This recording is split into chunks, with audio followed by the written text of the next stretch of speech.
오늘 하나님의 말씀은 요한일서 5장 1절에서 3절입니다. 그리고 마태복음 22장 37절에서 38절이 되겠습니다. 찾으신 줄 알고 우리 함께 말씀을 합독을 하도록 하겠습니다. 다 같이요. 예수께서 그리스도이심을 믿는 자마다 하나님께로부터 난 자니 또한 낳으신 이를 사랑하는 자마다 그에게서 난 자를 사랑하느니라. 우리가 하나님을 사랑하고 그의 계명들을 지킬 때 이로써 우리가 하나님의 자녀를 사랑하는 줄을 아느니라. 하나님을 사랑하는 것은 이것이니 우리가 그의 계명들을 지키는 것이라. 그의 계명들은 무거운 것이 아니로다. 예수께서 이르시되 내 마음을 다하고 목숨을 다하고 뜻을 다하여 주 너희 하나님을 사랑하라 하셨으니 이것이 크고 첫째 되는 계명이요. 아멘. 기도하겠습니다. 거룩하신 아버지 하나님, 그 빛나고 높은 영광의 보좌에 앉으신 우리 주님, 찬양과 경배를 올려드리고 이 시간에는 귀한 물질의 경배를 주님께 드립니다. 주님을 사랑하는 마음으로 내가 가진 모든 것이 나의 것이 아닌 하나님의 것임을 고백하는 신앙의 고백을 담아서 11조를 드리고 감사 헌금, 선교 헌금, 주일헌금, 기타 헌금을 드립니다. 믿음과 사랑으로 드리는 성도들의 이 귀한 물질의 경배를 우리 주님께서 받으시고 우리들에게 복을 주시되 하나님께로 가까이 나아갈 수 있도록 은혜를 베풀어 주시고 하나님과 동행하는 삶을 살아가게 도와 주옵소서. 그리고 주님을 더욱 닮아가게 하여 주옵소서. 우리의 인생의 여정 가운데 하나님이 앞장서 행하여 주심으로 우리를 위하여 싸워 주심으로 우리는 목전의 은혜를 경험하게 하여 주옵소서. 그 목전의 은총 속에서 하나님의 신실하심과 위대하심을 이 땅의 사람들 가운데 드러내는 하나님의 사람들로 살아가게 하여 주옵소서. 예수님의 이름으로 기도합니다. 아멘. 지난주에는 하나님을 가까이 하라고 하는 그런 말씀을 함께 나눴습니다. 오늘은 하나님을 사랑하라고 하는 말씀의 제목으로 말씀을 전하겠습니다. 요한일서 4장 16절에 보게 되면 하나님은 사랑이시라는 말씀이 있습니다. 이 말씀은 사랑이 곧 하나님이시다는 말이 아니라 하나님의 본질이 곧 사랑이시다라고 하는 것이죠. 그렇습니다. 사랑은 하나님의 본질이죠. 그렇기 때문에 사랑을 떠나서 우리 하나님은 존재할 수가 없습니다. 사랑을 말하지 않고는 하나님을 설명하기가 불가능합니다. 우리의 신앙생활 역시 사랑이 없이는 불가능하죠. 여러분 한번 생각해 보십시오. 하나님에 대한 사랑이 없이 어떻게 우리가 하나님을 예배할 수 있나요? 한 영혼에 대한 사랑이 없이 어떻게 복음을 전할 수 있나요? 하나님에 대한 사랑이 없이 우리가 어떻게 주님께서 우리에게 맡겨준 십자가를 지고 주님 가신 그 좁은 길을 따라갈 수가 있겠습니까? 하나님에 대한 사랑이 없이 어떻게 내 눈에 피눈물을 쏟게 만든 용서할 수 없는 사람을 용서할 수가 있겠습니까? 그렇기 때문에 사랑은 우리 신앙의 핵심이라고 할 수가 있겠습니다.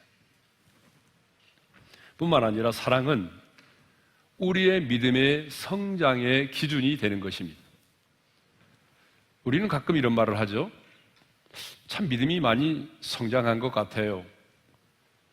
신앙심이 참 깊어졌네요. 우리가 자주 사용하는 말입니다.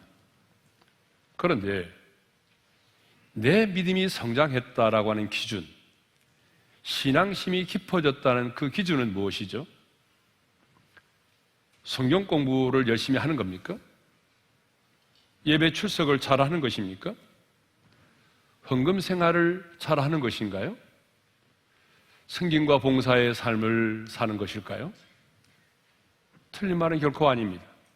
맞습니다. 그러나 이 모든 것을 아무리 우리가 잘하였을지라도 내 마음에 주님을 향한 사랑이 없다면 여러분, 우리의 믿음은 성장했다라고 말할 수가 없는 것이죠.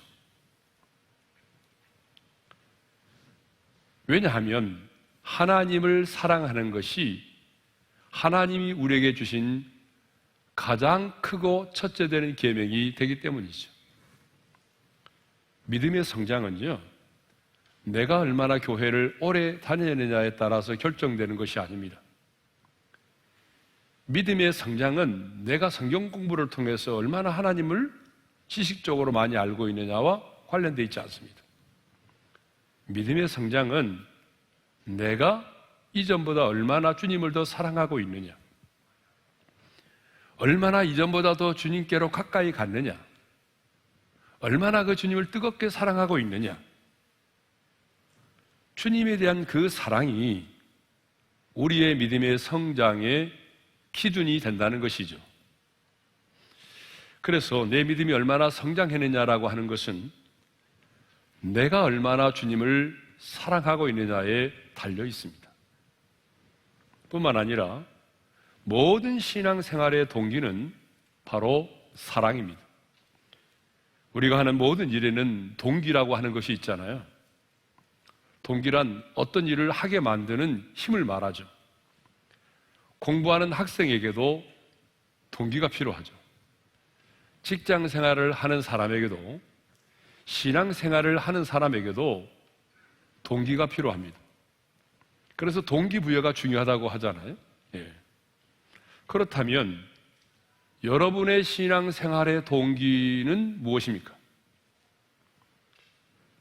하나님의 사람의 신앙 생활의 동기는요, 바로 하나님에 대한 사랑입니다.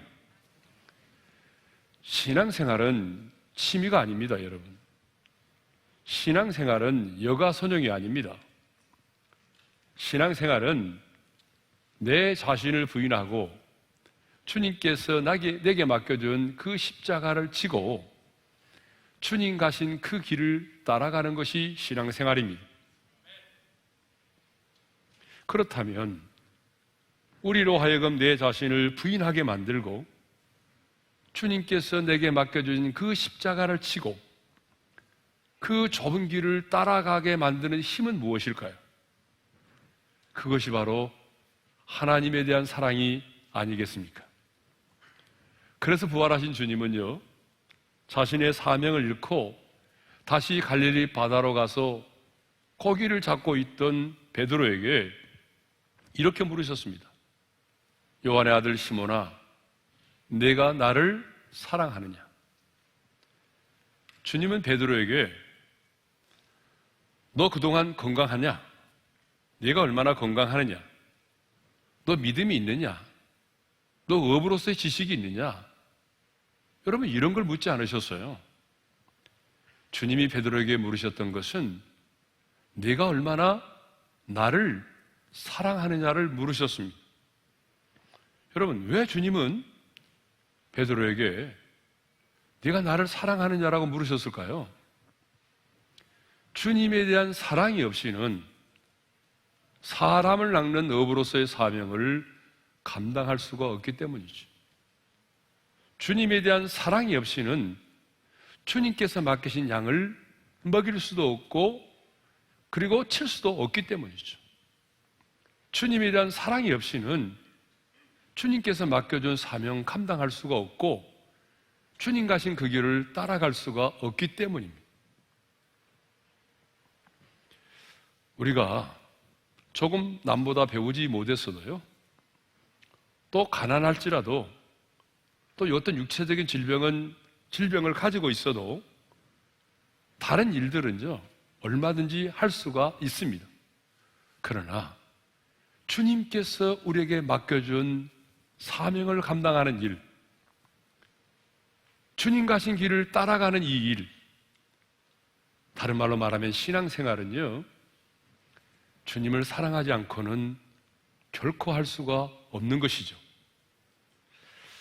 그러므로 여러분, 우리의 모든 신앙생활의 동기는 바로 주님에 대한 사랑이어야 할 줄로 믿습니다. 여러분들이 오늘 또 왜 이 예배 자리에 나오셨습니까?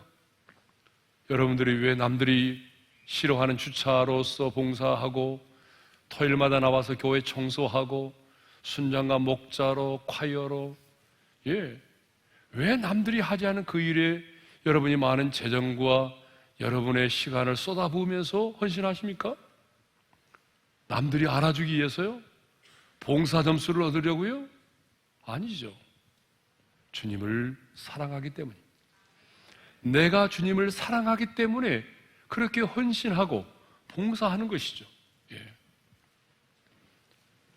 그래서 주님은 어느 계명이 가장 큰 계명이냐고 묻는 그 율법사의 질문에 주님이 이렇게 말씀하셨습니다. 주 너희 하나님을 사랑하라. 우리 함께 말씀을 함께 읽겠습니다. 다 같이요. 예수께서 이르시되 내 마음을 다하고 목숨을 다하고 뜻을 다하여 주 너희 하나님을 사랑하라 하셨으니 이것이 크고 첫째 되는 계명이요, 하나님을 사랑하는 것이 모든 계명 중에 가장 크고 가장 첫째가 되는 계명이라는 것이죠.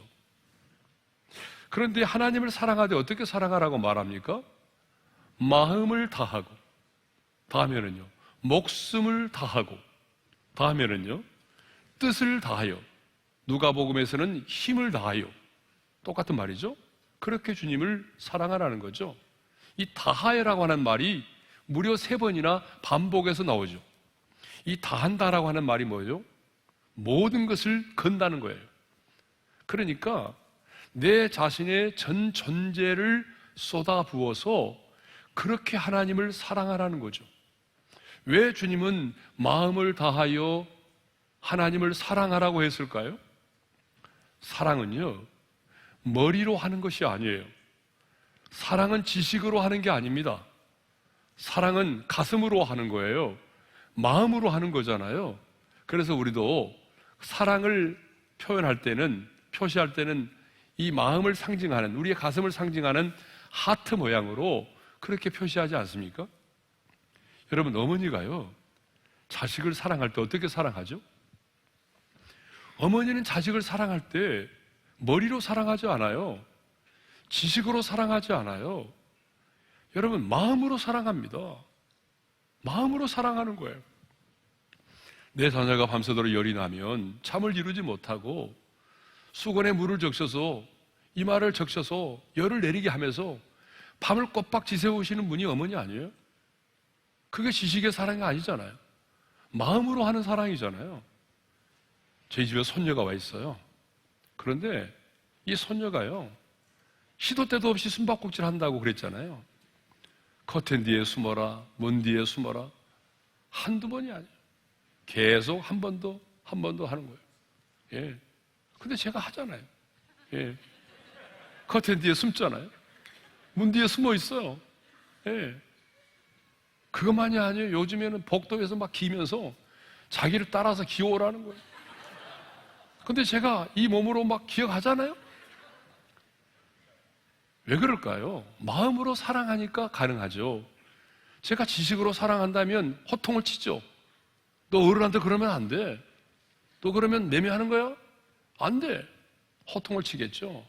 근데 여러분, 사랑이라고 하는 것은 마음으로 하는 것이지 머리로 하는 게 아니에요. 그래서 하나님께서 우리에게 뭐라고 말씀합니까? 너는 마음을 다하여 하나님을 사랑하라는 거죠. 지식적으로 머리로 하는 것이 아니라 정말 네 마음을 다해서 하나님을 사랑하라는 거예요. 예? 왜 주님은 목숨을 걸고 사랑하라고 말하죠? 진정한 사랑은 목숨을 걸고 하는 것이기 때문입니다. 우리 주님이 우리를 그렇게 사랑하셨습니다. 주님은 우리를 적당하게 사랑하지 않았습니다. 시시하게 사랑하지 않았습니다. 십자가에서 자신의 생명을 내어주시면서까지 우리를 사랑하셨습니다. 여러분, 진짜 사랑은요 생명을 걸고 하는 것이 진짜 사랑입니다. 그러니까 내가 정말 누군가를 사랑하려면 적어도 목숨을 걸고 할 수 있는 사랑이어야 됩니다. 여러분, 그 사랑을 위해서 목숨을 걸 수 있는 사랑이 아니라면 차라리 안 하는 게 낫습니다. 진짜 사랑은 내 목숨을 걸고 하는 것이 사랑입니다. 사도 바울이 주님을 그렇게 사랑했습니다. 그래서 주변 사람들이요, 예루살렘에 올라가겠다고 할 때에 안 된다고, 올라가면 안 된다고, 위험하다고 만류했어요. 그때 사도 바울이 이렇게 말하면서 올라가잖아요. 우리 함께 읽겠습니다. 다 같이요. 여러분이 어찌하여 우로 내 마음을 상하게 하느냐? 나는 주 예수의 이름을 위하여 결박당할 뿐 아니라 예루살렘에서 죽을 것도 각오하였느니라. 여러분, 예수 역시 자기 백성을 사랑했기 때문에 죽으면 죽으리라고 하는 일사각오의 신앙을 가지고 법을 어기면서까지 아수에로 왕에게 나가지 않았습니까?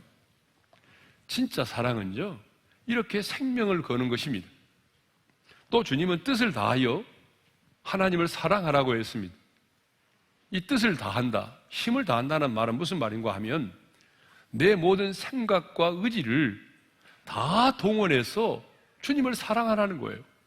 내가 가지고 있는 돈, 내가 있는 시간, 내게 있는 정열, 하나님이 내게 주신 은사, 이 모든 것들을 다 동원해서 그렇게 하나님을 사랑하라는 거죠.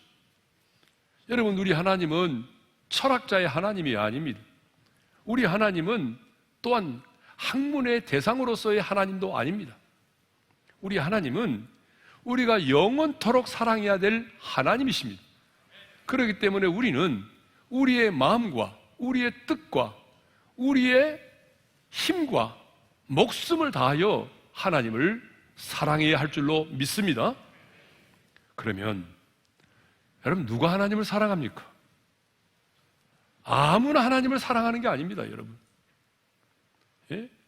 하나님은 아무나 사랑하는 게 아니에요. 누가 하나님을 사랑하죠? 자, 오늘 보면 1절을 보게 되면 하나님께로서 난 자만이 하나님을 사랑합니다. 우리 1절의 말씀을 읽겠습니다. 다 같이요. 예수께서 그리스도이심을 믿는 자마다 하나님께로부터 난 자니 또한 낳으신 이를 사랑하는 자마다 그에게서 난 자를 사랑하느니라. 거기 보세요. 하나님께로서 난 자마다 하나님을 사랑한다고 그랬죠. 하나님께로서 난 자. 그러면 하나님께로서 난 자는 어떤 사람이죠? 다시 1절 상반절의 말씀을 읽겠습니다. 다 같이요. 예수께서 그리스도이심을 믿는 자마다 하나님께로부터 난 자니, 누가 하나님께로부터 난 자라고 말하고 있어요? 예수께서 그리스도이심을 믿는 자예요. 예수께서 그리스도이심을 믿는 자, 그리스도라는 말은요, 기름 부음을 받은 자라는 말이에요. 그래서 유다 백성들은 왕과 제사장과 선지자로 기름 부음을 받으실 그 메시아를 기다리고 있었거든요. 그러니까 이 말은 예수께서 그리스도이심을 믿는 자라는 말은 인간의 몸을 입고 이 땅에 오신 그 예수님이 메시아이실 뿐만 아니라 우리를 죄에서 구원할 자이시라는 것을 믿는 것을 말하는 거죠. 자, 그렇다면 정말 여러분들은 예수를 그리스도로 믿으십니까? 정말 예수님께서 나의 구원을 위해서 인간의 몸을 입고 이 땅에 오셨고 내 모든 죄를 사하기 위해서 십자가에서 피 흘려 죽으시고 부활하셨다는 사실을 정말로 믿으십니까? 여러분, 그렇다면 내 힘과는 상관없이 여러분은 하나님께로서 난 자입니다. 여러분 자신이 하나님께로서 난 자라는 사실이 믿어진다면 여러분, 큰 소리를 한번 아멘 해볼까요? 예수께서 그리스도이심을 믿는 자마다 하나님께로서 난 자예요. 그리고 하나님께로서 난 자만이 하나님을 사랑할 수가 있는 것입니다. 그러면 왜 예수를 믿고 구원받음을 하나님께로서 난 자라고 말하고 있을까요? 왜 예수 믿고 구원받음을 그냥 예수 믿고 구원받았다라고 하면 되지 하나님께로서 난 자라는 표현을 사용하고 있을까요? 그것은요, 우리가 예수를 믿는 순간에 예수님의 생명으로 다시 태어나기 때문에 그렇습니다. 자, 예수를 믿고 영접하면 우리는요, 예수의 생명으로 다시 태어나게 됩니다. 자, 이것을 성경은 뭐라고 표현하죠? 새로운 피조물이 되었다라고 말하고 거듭남이라고 말하는 거죠.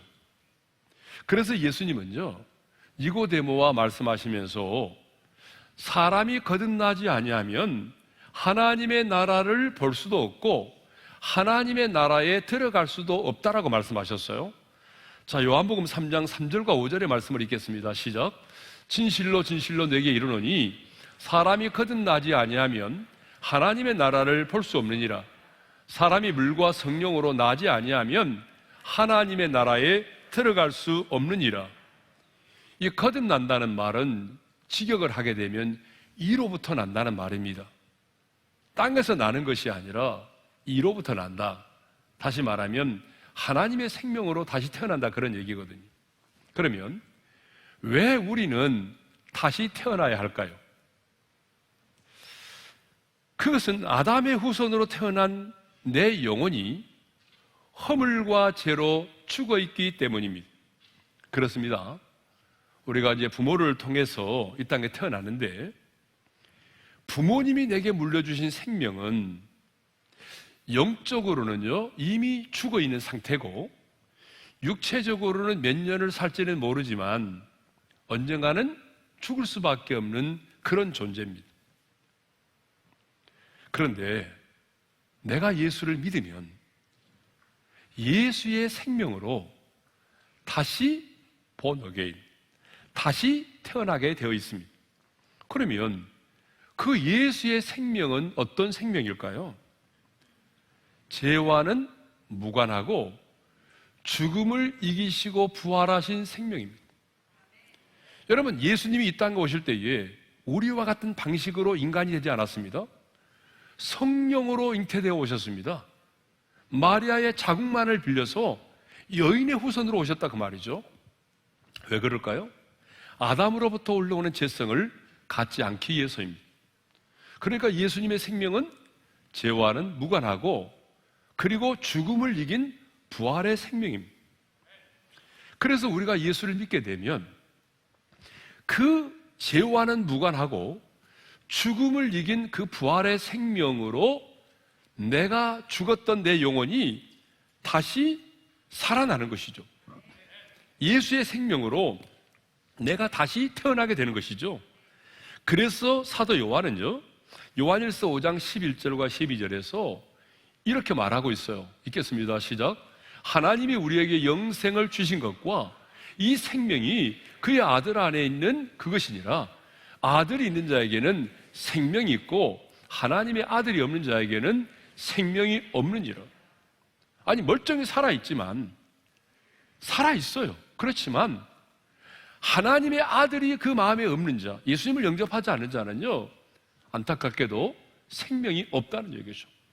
부모로부터 물려받은 생명은 있지만 하나님의 생명이 없다는 거죠. 예?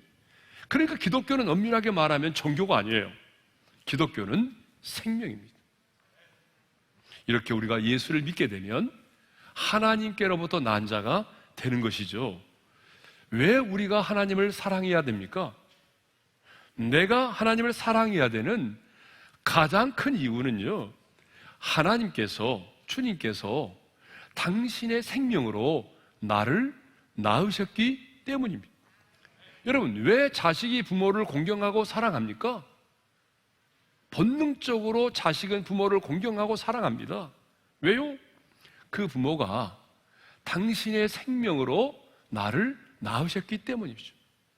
마찬가지로 왜 우리가 하나님을 사랑해야 됩니까?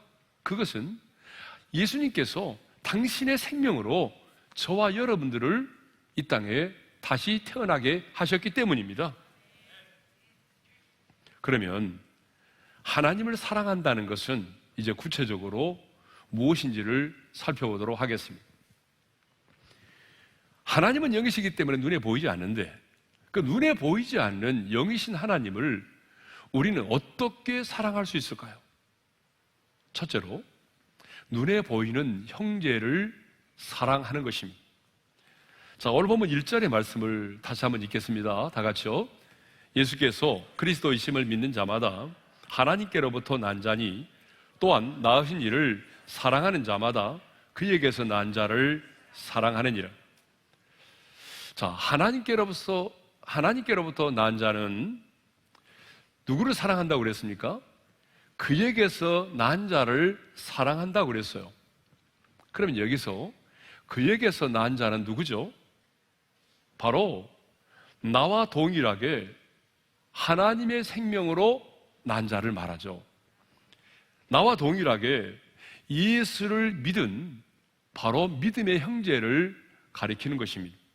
그러니까요, 하나님께로부터 난 자는 본능적으로 자기 자신을 낳으신 하나님을 사랑할 수밖에 없고요, 더 나아가서 하나님을 사랑하는 자는 그 하나님의 생명으로 다시 난 그에게서 난 자인 믿음의 형제를 사랑할 수밖에 없다는 것이죠. 왜 그럴까요? 낳으신 부모가 같기 때문이에요.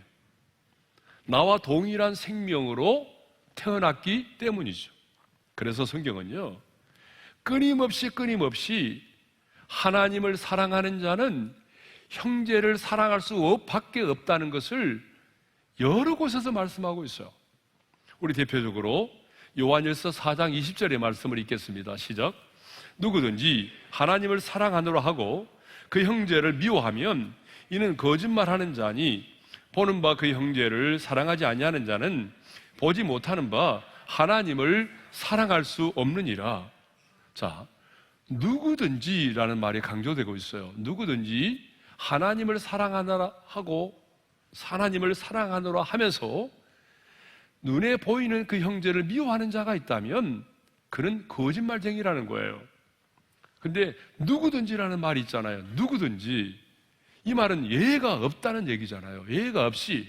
그러니까 목사이든지 장로이든지 권사이든지 모태신앙이든지 아니면 정말 이제 신앙생활을 시작한 사람이든지 간에 누구든지 내가 하나님을 사랑한다라고 말하면서도 눈에 보이는 그 형제를 미워하는 자가 있다면 그는 하나님 앞에서 거짓말쟁이라는 거예요. 거짓말하는 사람이라는 거예요. 우리 옆 사람과 인사 한번 해볼까요? 거짓말쟁이가 되지 맙시다. 이렇게 좀 찔림을 받아야 돼요. 네. 자, 하나님은 영이시기 때문에 우리 눈에 보이지 않습니다. 하지만 그럼에도 불구하고 우리는 하나님 사랑해요, 또 사랑합니다라고 찬양도 하고 기도도 하잖아요. 우리가 이렇게 하나님을 향해서 사랑합니다라고 고백도 하고 찬양도 하고 기도를 드리면서도 함께 예배하고 함께 기도를 드리는 그 눈에 보이는 형제를 미워한다면 그는 거짓말쟁이라는 거죠. 그러니까 반드시 눈에 보이지 않는 하나님을 사랑하는 것은 눈에 보이는 바 형제를 사랑한다는 거죠. 물론 형제 중에도 보면은 참 사랑하기에 힘든 사람들이 있어요. 주는 것 없이 미운 사람도 있고요, 싫은 사람도 있고요, 다시 보고 싶지 않은 사람도 있어요. 그래서 성도들 중에는 나 그 사람 꼴 보기 싫어서 교회 나가지 않는다는 사람도 있어요. 하지만 내가 진정으로 하나님을 사랑한다면, 내가 정말 진정으로 하나님을 사랑한다면, 그리고 그 형제가 진정으로 거듭난 사람이라고 한다면 우리는 눈에 보이는 바 그 형제를 사랑해야 하는 것입니다. 자, 두 번째로 하나님을 사랑한다는 것은 뭐냐는 거죠. 하나님을 사랑한다는 것은 하나님이 우리에게 말씀하신 계명들을 지키는 것입니다. 3절의 말씀이죠. 우리 함께 읽겠습니다. 다 같이요. 하나님을 사랑하는 것은 이것이니 우리가 그의 계명들을 지키는 것이라. 그의 계명들은 무거운 것이 아니로다. 분명히 말씀하죠. 우리가 그의 계명들을 지키는 것이라. 요한복음 14장을 보게 되면 예수님은 형제 사랑에 대해서 이렇게 말씀을 하고 계세요. 읽겠습니다. 다 같이요. 너희가 나를 사랑하면 나의 계명을 지키리라. 21절에도 이렇게 말씀하고 있어요. 다 같이요. 나의 계명을 지키는 자라야 나를 사랑하는 자니.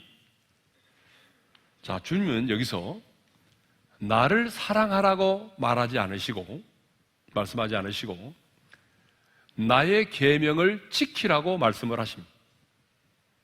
그럼 여기서 말씀하신 계명이 뭘까요? 그것은 바로 사랑의 계명을 말합니다. 하나님이 우리에게 주신 모든 계명들이 참 많은데 그 계명을 딱 하나의 계명으로 말하면 뭐죠? 사랑하라는 것이죠. 예. 그러니까 나를 정말로 사랑한다면 나의 계명을 지켜야 한다는 것이죠. 그 사랑하라고 하는 계명을 지켜야 한다는 거죠. 그런데 예수님은요, 사랑하라고 말씀하지 않고 왜 갑자기 계명을 지키라고 말씀하셨을까요? 나를 사랑해. 사랑하라고 말하면 좋을 텐데 너희가 나를 사랑하면 내 계명을 지키라고 말씀하세요. 그 이유가 있습니다. 여러분, 사랑이라고 하는 것은 추상명사잖아요. 추상명사이기 때문에 정말로 얼마나 어떻게 사랑하는지를 잘 몰라요. 내가 당신을 사랑합니다. 하지만 진짜 사랑하는지, 예? 그 사랑을 눈으로 보일 수가 없어요. 그런데 계명을 지키라는 것은요, 뭐죠? 내가 눈으로 확인할 수가 있는 것이요, 볼 수 있는 것이거든요. 이것은 너무나 분명한 것이에요. 예? 그렇기 때문에 하나님께서는 우리에게 하나님을 사랑하라고는 말을 나의 계명을 지키라고 그렇게 말씀을 하시는 것입니다. 왜요? 눈으로 확인할 수가 있기 때문이죠. 그러기에 성경은 하나님을 사랑하라고 말하면서 나의 계명을 지키라고 말씀하고 있는 것입니다. 그러니까 정말 여러분들이 하나님을 사랑한다면 하나님이 우리에게 주신 그 계명들을 지켜 행하는 것입니다. 사랑은 입으로 하는 게 아니에요. 반드시 사랑에는 행함이 필요합니다. 그 행함이 뭐죠? 그 사랑의 계명을 지켜 행하는 것입니다. 자, 그런데 많은 사람들은요, 이 계명을 지키는 것을 어떻게 생각하죠? 굉장히 힘들고 어렵다는 생각을 가지고 있어요. 물론 계명을 지키려고 하다 보게 되면요, 물질의 손해도 보아야 할 때가 있어요. 여러분, 그렇죠? 장사하시는 분들 하나님의 약속의 말씀대로 살려고 하다 보니까 손해를 볼 때도 있잖아요. 물질적인 손해를 감수할 때도 있어요. 또 하나님의 약속의 말씀을 지키려고 하다 보게 되면 친한 친구와 멀어질 수도 있어요. 어쩌면 친한 친구와 결별을 해야 할 수도 있어요. 하나님의 말씀을 지키려고 하다 보게 되면 내가 아무리 좋아하는 취미생활도 내려놓을 때도 있는 거죠. 취미생활을 바꿀 때도 있는 거죠.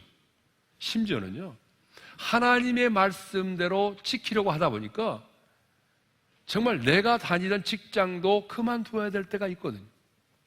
왜냐하면 내가 다니는 직장이 계속해서 하나님 보실 때의 악한 일을 계속해서 하게 만드는 직장이라면 내가 그 직장을 그만둘 수밖에 없는 거죠. 이렇게 현실적으로 우리가 하나님의 약속의 말씀대로 산다는 것은 현실적으로 힘들고 어렵습니다. 그럼에도 불구하고 오늘 하나님의 말씀은 우리에게 뭐라고 말합니까? 계명을 지키는 일이 무거운 것이 아니다라고 말해요. 무겁지 않대요. 자, 다시 한번 요한일서 5장 3절의 말씀을 읽겠어요. 다 같이요. 하나님을 사랑하는 것은 이것이니 우리가 그의 계명들을 지키는 것이라. 그의 계명들은 무거운 것이 아니로다. 우리는 무겁다고 생각하는데 오늘 하나님의 말씀은 뭐라고 말하죠? 무겁지 않다라고 말해요. 근데 구약의 모세도 동일한 말을 했거든요. 여러분, 구약의 모세도 신명기 30장 11절에서 이렇게 말하고 있어요. 다 같이요. 내가 오늘 내게 명령한 이 명령은 내게 어려운 것도 아니요 먼 것도 아니라. 어려운 것이 아니래요. 우리는 어렵다고 생각하는데 하나님께서 모세를 통해 주신 말씀은 어렵지 않대요. 그러면서 왜 어렵지 않느냐? 왜 하나님의 계명을 지키는 것이 무거운 것이 아니냐? 그 이유를 신명기 30장 14절에서 이렇게 설명하고 있어요. 다 같이 읽겠습니다. 시작.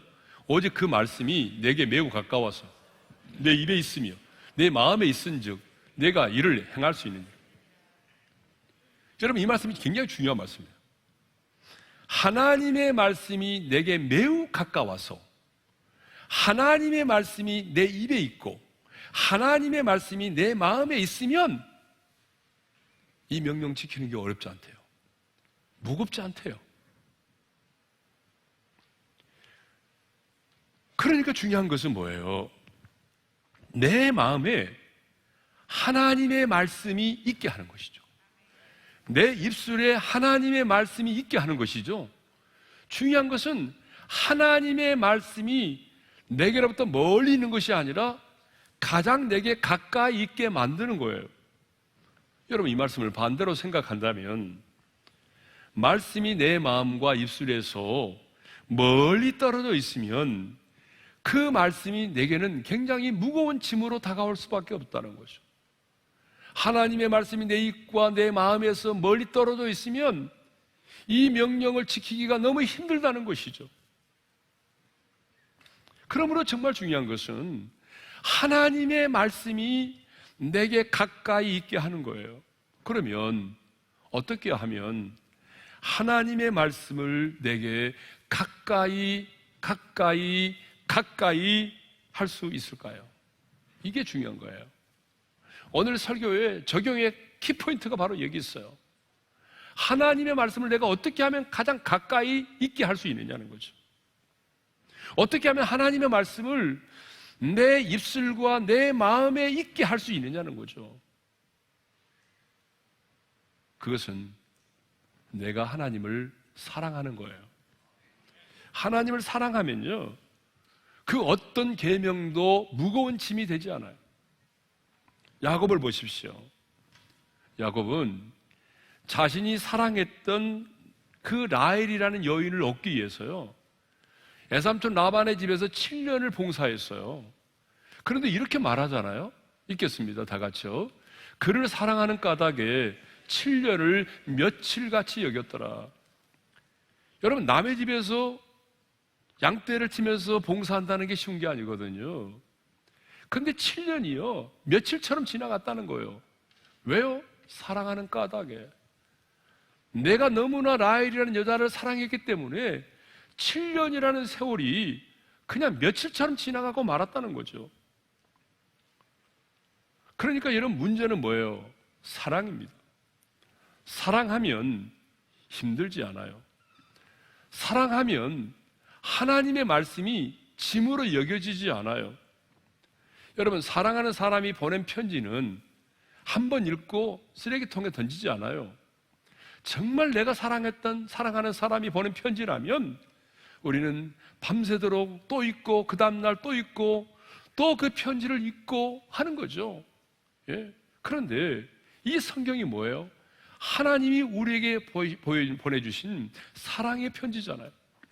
그러니까 하나님을 사랑하는 자는 이 사랑의 편지를 어제도 읽고 오늘 또 읽고 또 묵상하며 또 읽는 거죠. 예? 우리는 지난주에 말씀이 곧 하나님이심을 함께 나눴어요. 그렇습니다.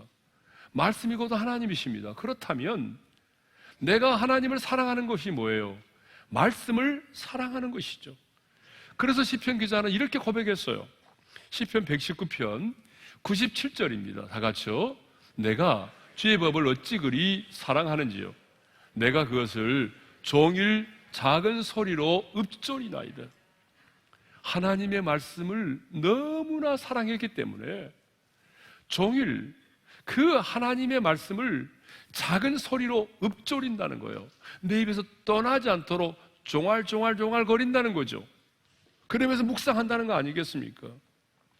성도 여러분, 신앙생활은요, 마지못해서 막 십자가를 치고 억지로 주님 가신 그 좁은 길을 따르는 고행자의 길이 아닙니다.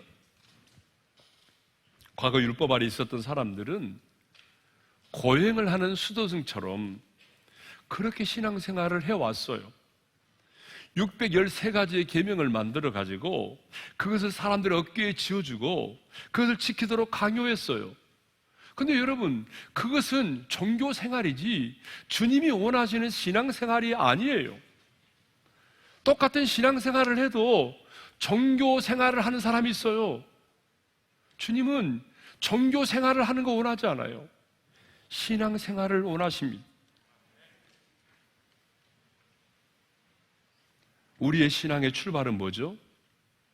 신앙의 출발은 바로 하나님의 사랑입니다. 신앙생활은 하나님을 사랑하는 것으로 출발합니다. 우리의 신앙생활의 출발은 하나님을 사랑하는 것으로부터 출발하는 거예요. 그러므로 이제 우리는 하나님을 사랑해야 합니다.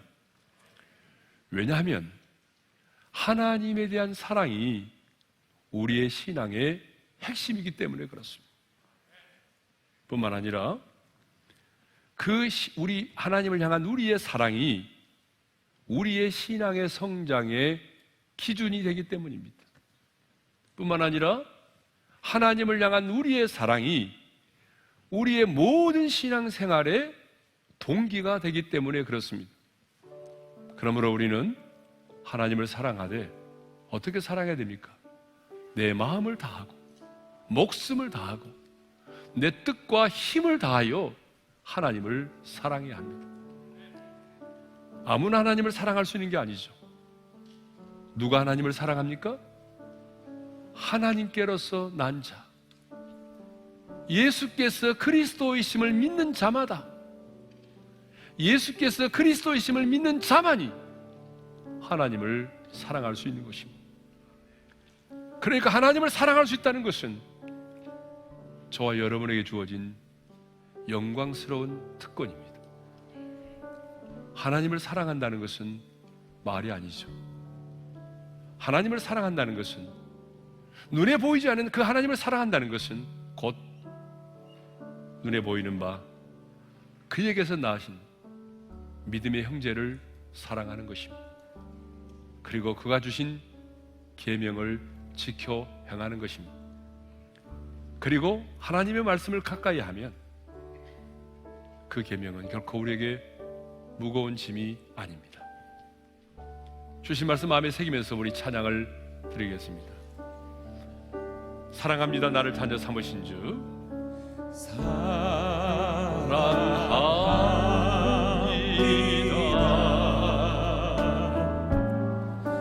나를 찾아 삼으신 주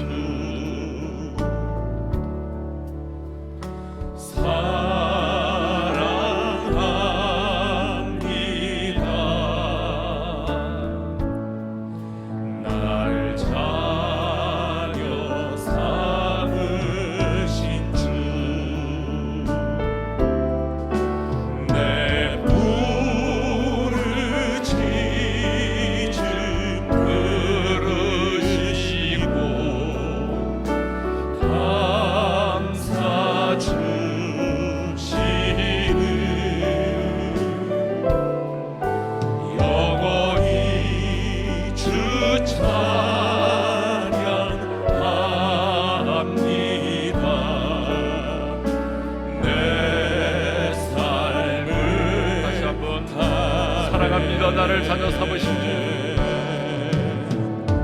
사랑합니다.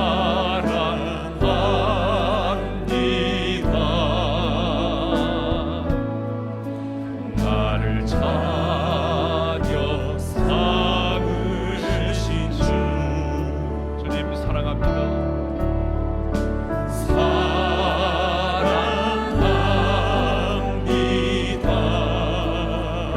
나를 찾아 삼으신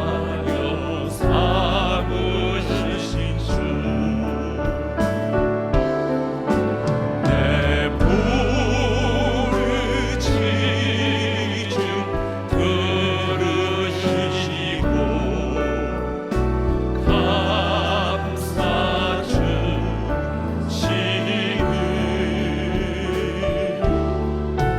영원히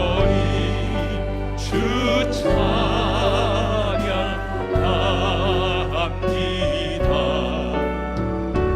내 삶을 다해. 자, 우리 한번 눈을 감고 주신 말씀 마음에 새기며 기도하겠습니다. 여러분, 사랑하는 성도 여러분, 정말 하나님을 사랑하십니까? 어제보다 오늘, 이전보다 더 주님을 사랑하고 계십니까? 아무나 하나님을 사랑할 수 있는 것이 아닙니다. 하나님께로서 난 자만이 하나님을 사랑합니다. 왜 우리가 하나님을 사랑해야 합니까? 그 사랑이 우리의 신앙의 핵심이고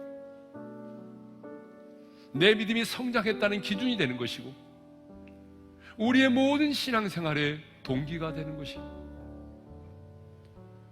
그래서 주님은 우리에게 말씀합니다. 마음을 다하고 목숨을 다하고 뜻을 다하여 주 너희 하나님을 사랑하라. 이것이 가장 크고 첫째 되는 계명이라는 거예요. 하나님을 사랑하는 자는,